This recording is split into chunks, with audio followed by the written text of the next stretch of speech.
नमस्कार साथियों, मैं हूं आपका होस्ट कुलदीप सिंह पुनिया। साथियों, आज मेरे साथ हरियाणा के बहुत ही चर्चित पत्रकार, राजनीतिक विश्लेषक और राजनीति को बहुत ही नजदीक से समझने वाले प्रद्युमन जोशीला जी जुड़े हुए हैं। साथियों, चुनाव हो चुका है। सभी जितने भी प्रत्याशी थे उनकी किस्मत ईवीएम में कैद हो चुकी है। सभी प्रत्याशी अपनी जीत का दावा कर रहे हैं। एक्चुअल ग्राउंड रिपोर्ट क्या है वो हम जानते हैं प्रद्युमन जी से। प्रद्युमन जी, आपका स्वागत है हमारे चैनल जी। बहुत बहुत धन्यवाद। सभी दर्शकों को नमस्कार, राम राम। प्रद्युमन जी, हरियाणा की सबसे हॉट सीटों में रोहतक मानी जा रही है। जी। पिछली बार भी इस सीट को लेकर आज तक भी बातें चलती है। कोई बोलता है इसको दीपेंद्र ने जीत रखा था, बीजेपी ने इस पे जबरदस्ती की, कोई कहता है ईवीएम में खराबी थी, कोई कुछ। इस सीट को लेकर इतनी बातें हैं, आज भी अटकलों का बाजार गर्म है। क्या कहता है आपका आंकड़ा? देखो, 2019 के लोकसभा चुनाव में अगर देश में किसी की जीत की बजाय हार की सबसे ज्यादा चर्चाएं थी, बिल्कुल, तो वो दो ही नेताओं की थी जी। या तो राहुल गांधी की थी, हाँ जी, हाँ, अमेठी से, जब स्मृति ईरानी ने उनको हराया जी, और या दीपेंद्र सिंह हुड्डा की थी जी, जब अरविंद शर्मा ने उनको अपने ही घर में, जो उनका घर है रोहतक, वहां से हरा दिया। बेशक वो 7,500 से हारे, लेकिन जो हार है वो चाहे 1 वोट से वो हार है जी। अब की बार जो चुनाव है उसमें पिछली बार से सबक लेते हुए 5 साल लगातार ग्राउंड पर मेहनत की दीपेंद्र सिंह हुड्डा ने। पिछले 4 महीने से पूरा हुड्डा परिवार, जिसमें खुद दीपेंद्र सिंह हुड्डा की जो धर्मपत्नी है श्वेता मिर्धा, वो भी पहली बार इतने सक्रिय स्तर पर नजर आई राजनीतिक रूप से। तो पूरा परिवार 4 महीने से रोहतक की सीट जीतने के लिए पूरी जोर आजमाइश उन्होंने की जी। और उसका परिणाम मुझे ऐसा लग रहा है कि उनके प्रति सुखद रहेगा और रोहतक लोकसभा में इस बार दीपेंद्र सिंह हुड्डा चुनाव जीतेंगे। हालांकि कांटे का मुकाबला है, लेकिन मुझे ऐसा लग रहा है कि वो 50,000 से ऊपर कहीं भी जीत सकते हैं जी। अगर हल्का वाइज भी बात करें तो रोहतक लोकसभा क्षेत्र में जो दीपेंद्र सिंह हुड्डा को सबसे बड़ी जो लीड है वो उनके खुद के, जहां से उनके पिताजी विधायक हैं चौधरी भूपेंद्र सिंह हुड्डा, गढ़ी सापड़ा किलोई से मिल रही है।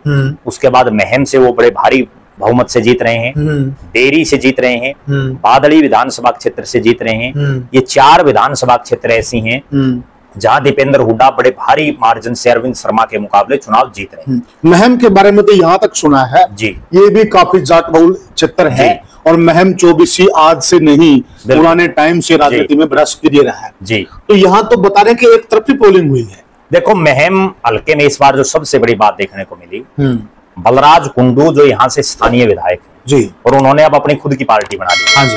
वो कहीं ना कहीं न्यूट्रल थे इस चुनाव में, जिसका सीधा सीधा फायदा दीपेंद्र हुड्डा को मिला।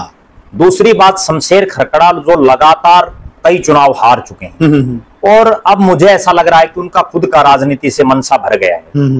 तो बार बार अगर आदमी चुनाव हारता रहे और इतनी आंधी के बावजूद हार जाए उनकी पार्टी की, तो कहीं ना कहीं वो एक तरह से जो है उसको सेटबैक लगता है। तो शमशेर खरकड़ा ने भी कोई बहुत ज्यादा दिलचस्पी इस चुनाव में नहीं दिखाई। महम में पिछली बार से ज्यादा मार्जिन से चुनाव जीतेंगे। वो तो पिछली बार महम में हार का भी क्या कारण था कि आनंद सिंह डांगी जो लगातार वहां से विधायक बन रहे थे, और जब एक आदमी लगातार विधायक बनता रहता है तो उसकी खिलाफत होनी शुरू हो जाती है। बिल्कुल बिल्कुल। उन आनंद सिंह डांगी की खिलाफत का नुकसान दीपेंद्र सिंह हुड्डा को हुआ जी। और पिछली बार बलराज कुंडू और इन तमाम, चाहे वो शमशेर खरकड़ा हो और भी बीजेपी के बड़े नेता थे, उन्होंने महम में बीजेपी प्रत्याशी को जिताने के लिए मदद की। अब की बार उसका उल्टा है और कहीं ना कहीं महम के लोगों को ये भी एक इस बार जो अंदर खाने, आपको एक बात बताऊं दर्शकों को, कि पिछली बार दीपेंद्र हुड्डा जो 7,500 से हारे, उसमें एक बहुत बड़ा रोल जो लोग मान रहे हैं वो महम का रहा। क्योंकि अगर यही महम उनको 35,000 की लीड दे देता तो चुनाव कहीं फंसता ही नहीं जी।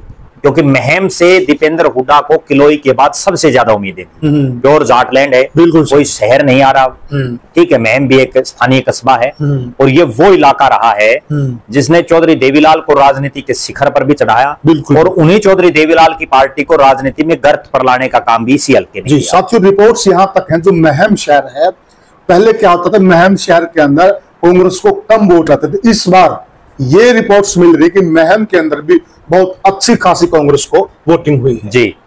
इसके अलावा 2 विधानसभा क्षेत्र ऐसे हैं जिसमें रोहतक शहर जी और कोसली जी, जहां अरविंद शर्मा चुनाव जीत रहे हैं जी, और 3 हल्के बहादुरगढ़। तो कोसली पे हम चर्चा करते हैं। कोसली की रिपोर्ट आ रही है प्रद्युमन जी कि पिछली बार जो चुनाव था वो अलग टाइप का चुनाव था।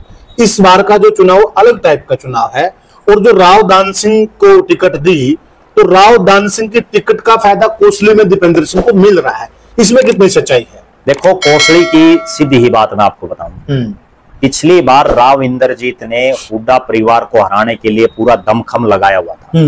इस बार राव इंद्रजीत ने जब उनका जलसा हुआ तो उसमें कोई ऐसी वर्डिंग उन्होंने अपने मुंह से नहीं कही जिसका कहीं अरविंद शर्मा को फायदा होता हुआ दिखाई दे। उन्होंने कोई सही ढंग से उनके बारे में कोई बात कही नहीं। सुनने में यह भी आ रहा है कि जो अरविंद शर्मा जी है, पिछली बार जिसने भी इनकी मदद करी, हम रामपुरा हाउस की बात कर लेते हैं, तो इस बंदे ने दोबारा जाके कभी राव वीरेंद्र सिंह को राम राम तक नहीं कही। मैं इसी बात पर आ रहा था जी। अरविंद शर्मा पिछली बार क्यों जीते? पिछली बार जो यहाँ के बड़े चेहरे हैं, चाहे वो राव इंद्रजीत हो, चाहे ओम प्रकाश धनखड़ हो, मनोहर लाल खट्टर हो, मनीष ग्रोवर हो, इन तमाम लोगों ने, शमशेर खरकड़ा हो, उनकी दिल ठोक करके मदद की।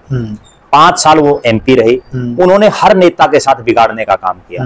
सरेआम उन्होंने मनीष ग्रोवर पर आरोप लगाए, मनोहर लाल खट्टर के ऊपर आरोप लगाए, राव इंद्रजीत की कोई सुध नहीं ली, ओम प्रकाश धनखड़ से कोई बात नहीं की। उन्होंने सांसद बनते, क्योंकि ये घमंड आना भी नेचुरल था, क्योंकि उन्होंने उस दीपेंद्र सिंह हुड्डा को हराया हुआ था जो यहाँ से 4 लाख 5 लाख 3 लाख वोटों से चुनाव जीते। जी, असल बात ये थी। तो वो जो उनको घमंड आया, दूसरा उनको जो घमंड आया वो इस बात का आया कि वो ऐसे सांसद बन गए जो कभी मुख्यमंत्री नहीं बने। उसके बावजूद 3 अलग अलग लोकसभाओं से वो सांसद रहे, चाहे वो सोनीपत से वो निर्दलीय रहे, करनाल से वो जीते लगातार, उसके बाद वो रोहतक से जीत गए, जुलाना में उन्होंने मायावती की पार्टी बीएसपी से चुनाव लड़ा, वो भी अच्छे खासे वोट मिले, यमुनानगर से उन्होंने चुनाव लड़ा तो भी अच्छे खासे वोट मिले। कहीं ना कहीं आदमी को ये हो जाता है कि ये औरों की नहीं बल्कि मेरी खुद की वजह से मैं चुनाव जीत रहा हूं। उसका नुकसान उनको इस बार ये हुआ कि ना राव इंद्रजीत ने उनकी ठोकर की मदद की, ओम प्रकाश धनखड़ कहीं चुनाव में नहीं दिखाई दिए, मनीष ग्रोवर ने भी उस स्तर पर मदद नहीं की, मनोहर लाल जी ने भी कुछ नहीं किया। तो निश्चित रूप से उसका सीधा सीधा नुकसान अरविंद शर्मा को हुआ। काफी बड़ी हार हो सकती है। जहां तक आप कह रहे हो कि कोसली विधानसभा की, कोसली विधानसभा में पिछली बार जो बहुत बड़ी हार जो दीपेंद्र की थी, उसके बाद दीपेंद्र हुड्डा ने उस क्षेत्र के तमाम वो नेता जिनका अपना वजूद है, चाहे वो जगदीश यादव हो जिन्होंने हमेशा रामपुरा हाउस के अगेंस्ट राजनीति की मंत्री रहे, विधायक रहे, उनको अपने खेमे में लाए, और भी जो स्थानीय नेता हैं, कोई सरपंच है, कोई जिला पार्षद है, कोई चुनाव लड़ना चाहता है, जिनके पास 2-2 4-4 हजार वोटों का जुगाड़ है, सबसे संपर्क, तो उन सबको उन्होंने पिछले 2 ढाई 3 साल से लगातार उनके संपर्क में थे, क्योंकि दीपेंद्र हुड्डा ने तय कर रखा था कि उन्होंने चुनाव लड़ना ही लड़ना है। जबकि बीजेपी में ये श्योरिटी नहीं थी कि अरविंद शर्मा को दोबारा टिकट मिलेगी या नहीं मिलेगी। दूसरी बड़ी बात अरविंद शर्मा के इस बार चुनाव हारने की, 5 साल में अरविंद शर्मा रोहतक में कोई नया प्रोजेक्ट उस स्तर पर नहीं ला पाए जिस स्तर पर उनसे उम्मीद थी जी। ना अरविंद शर्मा लोगों के बीच में रह पाए, जबकि दीपेंद्र हुड्डा हारने के बावजूद लोगों में रहे, वो राज्यसभा के सांसद बन गए थे, उन्होंने उनका जो कोटा होता है, ग्रांट होती है, वो भी उस क्षेत्र में खूब दी, उसका कहीं ना कहीं फायदा उनको मिला। तीसरी बड़ी बात, दीपेंद्र हुड्डा की जो मैनेजमेंट जो टीम है, जो उनका चुनाव चला रही है, चाहे वो इलेक्शन मैनेजमेंट की बात है, मीडिया मैनेजमेंट की बात है, वो तमाम चेहरों ने जो उनके बैक में रह करके काम किया, वो बड़ा काबिले तारीफ रहा। जबकि अरविंद शर्मा के पास ऐसी कोई टीम नहीं दिखाई दी। प्रद्युमन जी, अगर हम हलकों की बात करें जी, केवल वो हल्के बता दीजिए जहां से बीजेपी जीत रही, बाकी हम समझ ही जाएंगे कांग्रेस जीत रही है। देखो, 2 ही विधानसभा हैं, रोहतक शहर और कोसली, इन 2 में बीजेपी जीत रही है, और 3 हलकों में बिल्कुल कांटे का मुकाबला है, झज्जर, कलानौर और बहादुरगढ़। जो सूचनाएं मिल रही हैं उसके मुताबिक झज्जर में दीपेंद्र हुड्डा जीतेंगे, बेशक वो कितने वोटों से जीते, कलानौर में भी कहीं ना कहीं दीपेंद्र हुड्डा जीतेंगे, और बहादुरगढ़ में कुछ भी हो सकता है, कुछ भी हो सकता है जी। तो कहने का भाव ये कि साथियों, इस सीट पे जो हमारा इंटरनल सर्वे है उसके हिसाब से दीपेंद्र जी बहुत काफी मतों से ये जीत रहे हैं। अब हम बात करते हैं इससे लगती हुई सीट है सोनीपत सीट है। सोनीपत सीट में इस बार मुकाबला बड़ा रोचक हो गया, क्योंकि यहाँ से ब्राह्मण चेहरा पिछली बार भी यहाँ से एमपी था, और इस बार मोहन सिंह बड़ौली वहां के स्थानीय विधायक भी थे, उनको बीजेपी ने मैदान में उतारा, और कांग्रेस ने भी यहाँ जबरदस्त काट निकाली, सतपाल ब्रह्मचारी को मैदान में उतारा, जिनकी ब्राह्मण वोट में भी अच्छी खासी पकड़ है, और यह मुकाबले को रोचक बना दिया। रिपोर्ट्स क्या कहती हैं? देखो, सोनीपत लोकसभा क्षेत्र में बड़ा कांटे का मुकाबला रहा, और जिस तरह से मोहनलाल बड़ौली ने चुनाव होते ही भीतरघात के आरोप लगाए, कई नेताओं के ऑडियो भी वायरल हो रहे हैं, बीजेपी के नेता हैं, और ऐसी जो संभावनाएं थी पहले से कि इस लोकसभा में काफी कांटे का मुकाबला होगा और तीसरी बार एक ब्राह्मण चेहरा देश की संसद में यहाँ से जाएगा। बेशक ये झारखंड है। इस बार का चुनाव जींद जिले में कहीं ना कहीं जो पिछली बार भूपेंद्र सिंह हुड्डा जैसा इतना बड़ा चेहरा यहाँ से हारा, उसके पीछे जींद जिले की जो हार थी, जींद जुलाना और सफीदों की, वो एक बड़ा रोड़ा थी कहीं ना कहीं, उसके कारण भूपेंद्र सिंह हुड्डा हारा। इस बेल्ट में पिछली बार एक और चीज, कैप्टन अभिमन्यु की भी अच्छी खासी पकड़ी यहाँ मानी जाती जी, और वो भी सक्रिय थे। इस बार कैप्टन भी सक्रिय नहीं दिखाई दी। देखो, कैप्टन अभिमन्यु पिछली बार ऐसी चर्चाएं थी कि वो हिसार के साथ साथ सोनीपत से भी चुनाव की तैयारी कर रहे हैं, क्योंकि जो उनका गांव खंडा है नारनौंद हल्का, वो जहां खत्म होता है नारनौंद विधानसभा, उसके तुरंत बाद जो है जींद शुरू हो जाता है। एक तरफ जींद हल्का शुरू हो जाता है, एक तरफ जुलाना हल्का शुरू हो जाता है। और जहां रोहतक से उन्होंने 2 चुनाव लड़े हुए हैं, तो उसके साथ लगता भी सोनीपत क्षेत्र है। तो कहीं ना कहीं उनको ऐसा लग रहा था कि जाटों में बड़ा चेहरा है कैप्टन अभिमन्यु, वो जाट उनको उस स्तर पर वोट कर देंगे और गैर जाट बीजेपी का अपना वोट बैंक है और कई शहर भी आ रहे हैं। उस वजह से वो लड़ना चाहते थे, लेकिन सिटिंग सांसद होने की वजह से रमेश कौशिक की टिकट नहीं कटी। इस बार रमेश कौशिक की जो एक सीडी आई तथाकथित, उस सीडी के बाद जो उनकी टिकट कट गई और उसके बाद हालात अब ये बन रहे हैं कि जो सतपाल ब्रह्मचारी, जिसका सोनीपत लोकसभा से कोई बहुत लंबा चौड़ा लेना देना नहीं था राजनीतिक रूप से, वो तो हरिद्वार की राजनीति, उसके बावजूद वो चुनाव जीतने जा रहे हैं। और मैं एक सबसे चौंकाने वाली जो बात नजर आ रही है वो ये आ रही है कि मोहनलाल बड़ोली जिस हल्के से विधायक है राई से जी, उस हल्के में भी सतपाल ब्रह्मचारी उन पर 21 दिखाई दे रहे हैं। क्या बात है। इसके अलावा अगर बात करें 3 विधानसभा से जुलाना, खरगोदा और बड़ौदा, जहां उनको बड़ी भारी लीड मिल रही है सतपाल ब्रह्मचारी को। जींद और शहर और जो सोनीपत शहर है और तीसरा हल्का गोहाना, इनमें 2 हलकों में जींद और सोनीपत में जो है बीजेपी को लीड मिल रही है। गोहाना में भी उनके जीतने की संभावनाएं हैं। सफीदो, राई और गन्नौर, इन 3 हलकों में कांटे का मुकाबला है, लेकिन गन्नौर और राई में कहीं ना कहीं ब्रह्मचारी जीतेंगे और सफीदों में हार जीत बड़े कम मार्जिन से होगी। इस लोकसभा सीट पर एक तो चौधरी भूपेंद्र सिंह हुड्डा का अपना एक प्रभाव है। बेशक वो पिछला चुनाव हार गए, राजनीति में बड़े बड़े नेता हार जाते हैं। दर्शकों को एक खास बात और बताऊं मैं सोनीपत की, ये वो इलाका है जिसने चौधरी देवीलाल जैसे बड़े नेता को भी हरा दिया था, चौधरी भूपेंद्र सिंह हुड्डा को भी हरा दिया था। और ये वो इलाका भी है जिस बीजेपी का बहुत लंबा चौड़ा वजूद यहाँ नहीं था, उसके बावजूद जो किशनलाल सांगवान है उनको यहाँ से 3 बार सांसद लोगों ने बनाया। तो यहाँ का जो वोटर है वो किसी को जिताने की बजाय हराने के लिए ज्यादा वोट करता है कि हमें किसको हराना है। निश्चित रूप से मोहनलाल बड़ोली यहाँ से हारते हुए दिख रहे हैं। और जो कांग्रेस की 3 जो सबसे महत्वपूर्ण जो सीटें दिखाई दे रही हैं उनमें सोनीपत एक है। अब हम बात करते हैं गुड़गांव सीट की जी। गुरुग्राम क्षेत्र है, आचार्य द्रोण का क्षेत्र माना जाता है और वहां से रामपुरा हाउस हमेशा ही राजनीति में सक्रिय भी रहा, बहुत लंबा खासा वजूद भी है जी। और उनके मुकाबले कांग्रेस ने इस बार दाव खेला, अभिनय जगत के सितारे को मैदान में उतारा, राज बब्बर को। क्या इस बार मामला रोचक है या फिर रामपुरा हाउस अपना परचम पहले की तरह लहराता रहेगा? देखो, गुड़गांव लोकसभा क्षेत्र 2 हिस्सों में है। वहां एक मेवात का जो मुस्लिम बाहुल्य इलाका है जी, वो आता है। दूसरा जो गुड़गांव और रेवाड़ी के जो अहिर बेल्ट है वो आती है। यहाँ चुनाव राव इंद्रजीत जीतेंगे और बीजेपी जिस सीट को सबसे सेफ मान रही है वो गुड़गांव ही है, इसमें कोई दो राय नहीं है। लेकिन जो मार्जिन है वो पिछली बार की तुलना में कम रहेगा। उसका एक बड़ा कारण जो है वो ये है कि राज बब्बर बेशक इस इलाके के लिए बिल्कुल नए हैं, पहला वो यहाँ से चुनाव लड़ रहे हैं, लेकिन जो बीजेपी की खिलाफत जो लोगों में थी उसका कहीं ना कहीं फायदा राज बब्बर को दिखाई दे रहा है।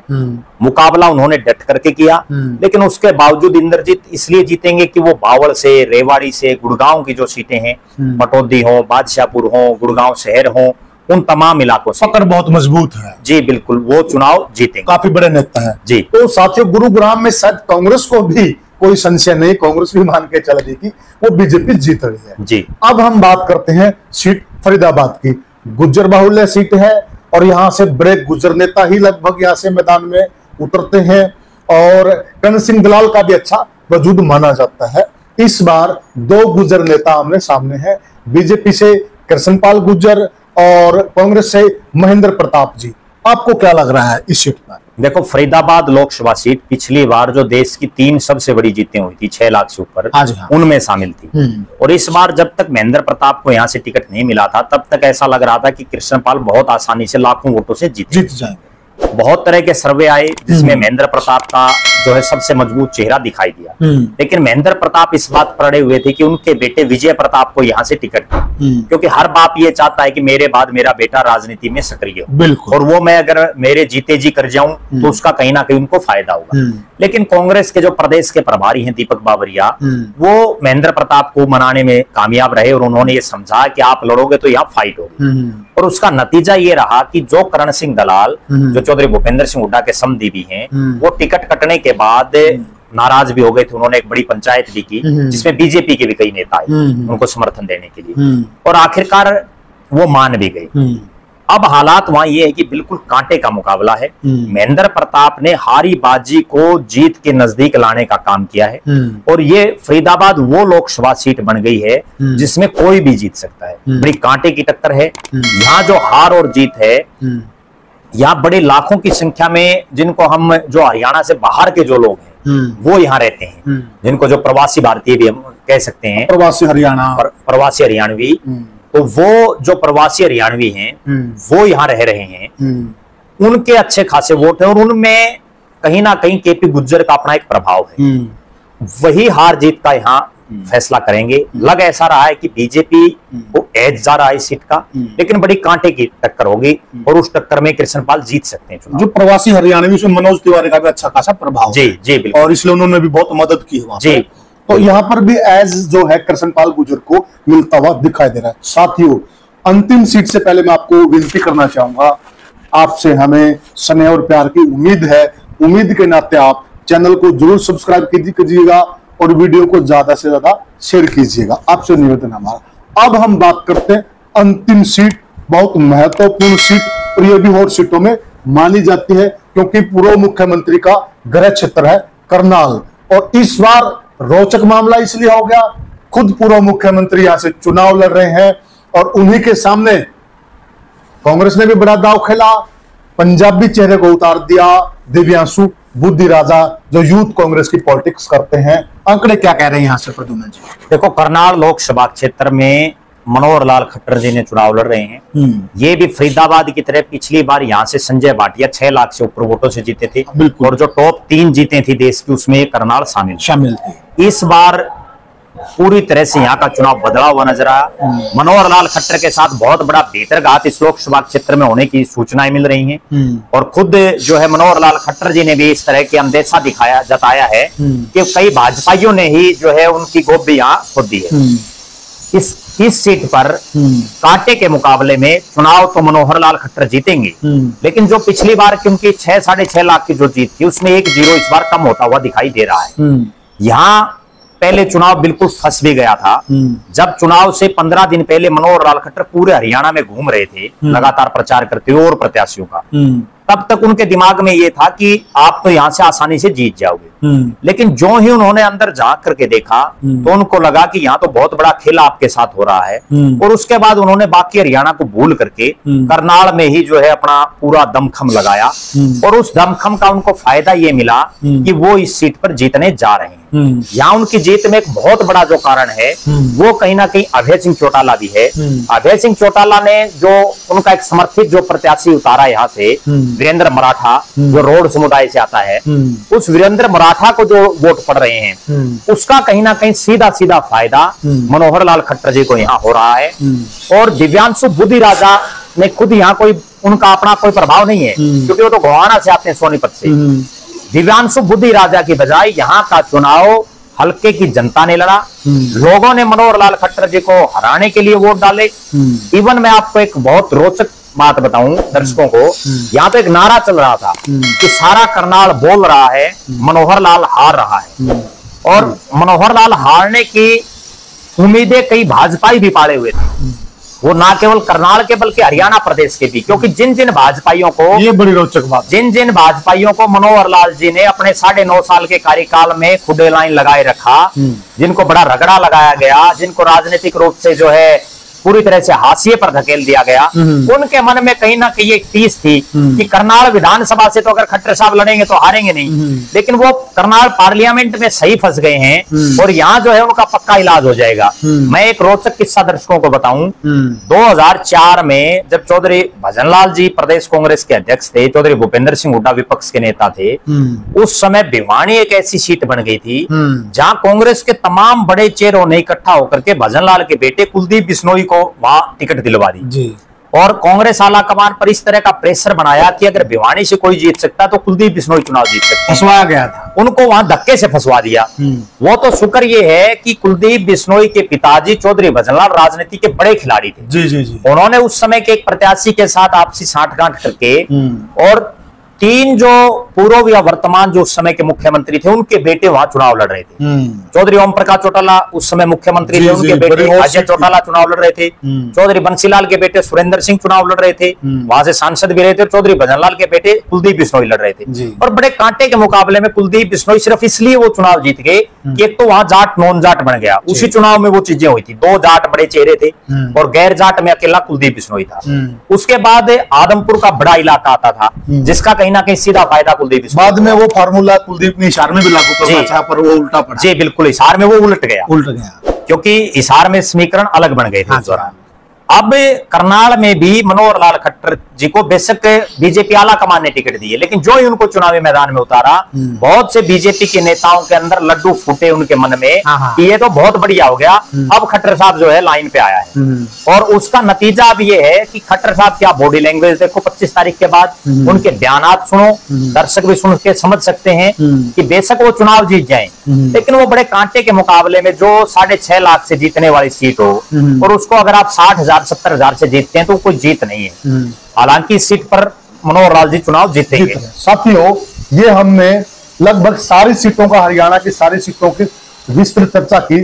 साथियों, आपको ऐसा लग रहा होगा कि प्रद्युमन जी ये जो आंकड़े हैं या मैं जो आंकड़े पेश कर रहा हूं ये ऐसे ही आंकड़े हैं, ऐसे ही नहीं साथियों।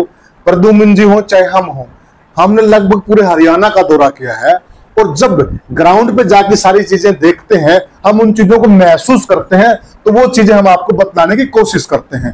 हो सकता है हमारे आंकड़े उल्ट भी जा सकते हैं, हम कोई ज्योतिषी नहीं है, पर हमने कोशिश वही की है जो हमें नजर आया। आपके प्यार की हमें उम्मीद है। आपको ये वीडियो हमारा कैसा लगा हमें कमेंट सेक्शन में जरूर बताइएगा और वीडियो को ज्यादा से ज्यादा शेयर कीजिएगा। राम राम साथियों।